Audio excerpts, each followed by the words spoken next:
Assalomu alaykum YouTube kuzatuvchilari, parranda ishqibozlari, kanalimiz a'zolari va kanalimiz mehmonlari. Bugungi videomizda Big 6 va Bronza 708 kurkalarini qanday farqlash mumkin va ularni bir-biridan farqli jihatlari nimada? Shu haqida bugun sizlarga video tayyorlab taqdim etamiz.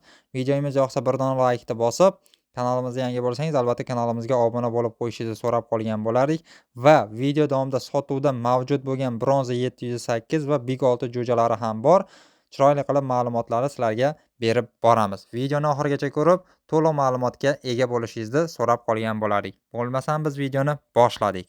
Birinchi farqi, ya'ni nasl chiqishi. Bronza 708 Buyuk Britaniyada seleksiya qilingan AQSh va Yevropada keng tarqalgan zot bo'lib, bronza tusli, ya'ni qora kumush rang patlarga ega bo'ladi. Big 6 ham Britaniya kompaniyalari tomonidan yaratilgan bo'lib, lekin bronzalardan farqli jihati bular oq rangda bo'ladi.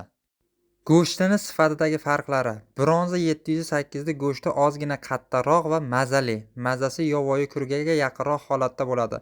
Big 6 ni go'shti yumshoq, tovuq go'shtiga yaqinroq, yog'lilik darajasi biroz yuqoriroq holatda bo'ladi. To'rtinchisi, oziqlantirish va parvarish. Bronza 708 tabiiy o'simliklar bilan boqishga tez moslasha oladi. Big 6 kurkalari esa yuqori oqsilga boy bo'lgan mahsulotlarni talab etadi. Navbatdagi farqlardan biri, Bronza 708 tuxumdorlik salohiyati yuqori. Urg'ochi kurkalar yiliga 80-100 tagacha atrofida tuxum beradi. Jinsiy yetuklikka erta yetadi.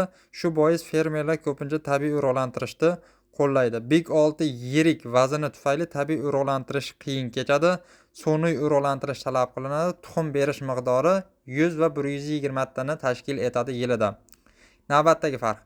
Harorat va iqlimga chidamliligi. Bronza 708 Sovet ittifoqi davrida ham fermerlar tomonidan klimatga moslashtirilgan, sovuq va issiqqa birdek chidamli.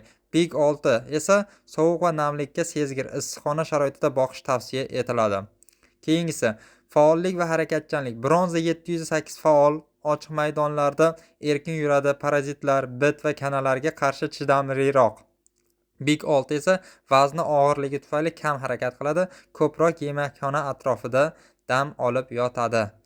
Qisqagina Bronza 708 va Big 6 kurkalarining farqlari bilan sizlarni tanishtirib o'tdik. Endi bizda navbatda, ya'ni fermamizdan qisqachagina videorolikni sizlarga taqdim etib qolamiz va to'liq ma'lumot YouTube kanalimizda joy olgan.